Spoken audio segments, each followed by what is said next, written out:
Satyabama Institute of Science and Technology, Chennai and Sriperumbudur.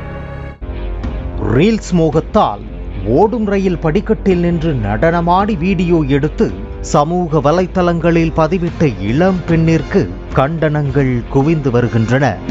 சமூக வலைத்தளங்களில் சிலர் தங்களை அதிகமானோர் பின்தொடர வேண்டும் என்ற ஆசையில் புது விதமாக புகைப்படங்கள், வீடியோக்களை எடுத்து அதனை தங்களது சமூக வலைத்தள பக்கத்தில் பதிவிடுகின்றனர். இன்னும் சிலரோ பல படிகள் மேலே போய் கடலில் ரீல்ஸ் எடுப்பது, மலை மீது ஏறி ரீல்ஸ் எடுப்பது என லைக்குகளை அள்ளுவதற்காக ஆபத்தை உணராமல் செயல்படுகின்றனர். இம்மாதிரியான ஆபத்து ரீல்ஸ்கள் சில நேரங்களில் அவர்களின் உயிருக்கே உலை வைத்து விடுகிறது.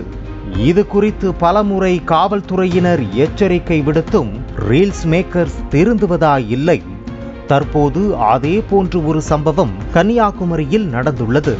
கன்னியாகுமரி மாவட்டம் நாகர்கோவில் பகுதியைச் சேர்ந்த ஷகிலா பானு என்ற இளம்பெண் நாகர்கோவிலில் இருந்து சென்னை நோக்கி சென்று கொண்டிருந்த எக்ஸ்பிரஸ் ரயிலின் படிக்கட்டில் நின்று கொண்டு சினிமா பாடலுக்கு நடனமாடும் விதமாக கைகளை அசைத்து தலையை ரயிலின் வெளியே தூக்கி முகபாவனை செய்து அதனை ரீல்ஸ் வீடியோவாக எடுத்து தனது ஃபேஸ்புக் பக்கத்தில் பதிவிட்டுள்ளார். இந்த நிலையில் அந்த பெண்ணை சமூக வலைத்தளங்களில் பின்தொடர்வோர் பலர் இதற்கு கண்டனம் தெரிவித்து வருகின்றனர். தற்போது அந்த வீடியோ காட்சியானது சமூக வலைத்தளங்களில் வைரலாகி வருகிறது. இதில் உடனடியாக ரயில்வே நிர்வாகம் தலையிட்டு நடவடிக்கை எடுக்க வேண்டும். இளைய தலைமுறை இது போன்ற ரீல்ஸ் மோகத்தில் ஆபத்தை உணராமல் பதிவிடுவதாக கண்டனங்களை தெரிவித்து வருகின்றனர். அதே நேரத்தில் அந்த வீடியோவை அகற்ற வேண்டும் எனவும் வலியுறுத்தியுள்ளனர்.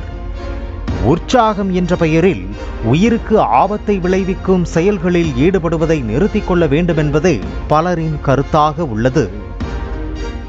Satyabama Institute of Science and Technology, Chennai and Sriperumbudur. Play store மற்றும் ஆப் ஸ்டோரில் இருந்து பாலிமர் செயலியை QR கோடு மூலம் பதிவிறக்கம் செய்யுங்கள். செய்திகளை உடனுக்குடன் பெறுங்கள்.